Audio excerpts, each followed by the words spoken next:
విజయవాడ పెనంలూరు ప్రాంతంలో cable అంతరాయాలపై Potluri Saibaba media సమావేశం నిర్వహించారు. గత 30 సంవత్సరాలుగా ప్రజలకు నాణ్యమైన సేవలు అందిస్తున్నామని, పెనంలూరు ప్రాంతంలో కేబుల్ నెట్వర్క్ తీవ్ర అంతరాయం కలుగుతుందని పేర్కొన్నారు. దీనిపై పెనంలూరు పోలీసులకు ఫిర్యాదు చేశాము, వినియోగదారులు సహకరించాలని కోరారు.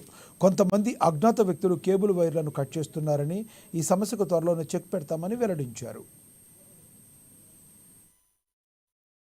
కేబుల్ గత 30 సంవత్సరాల నుంచి విజయవాడలో కస్టమర్లందరికీ నాణ్యమైన సేవలు అందిస్తూ బిజినెస్ చేస్తున్నాము.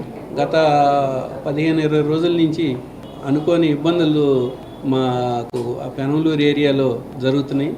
అది కస్టమర్లందరికీ తీవ్రమైన అంతరాయాలు జరుగుతున్నాయి. దీని వెనకమాల ఏముంది అనేది మేము అందరికీ పోలీసు అధికారులందరికీ దాని మీద కొద్దిగా కంప్లైంట్ ఇవ్వడం జరిగింది. అది ఎందుకు జరుగుతుందో మేము త్వరలోనే దీన్ని ఛేదిస్తాం. అంతవరకు కస్టమర్లు అందరూ కొద్దిగా ఇప్పటివరకు సహకరించారు. ఇక చిన్న చిన్న అంతరాయాలు ఈ కటింగ్ల వలన జరుగుతున్నాయి.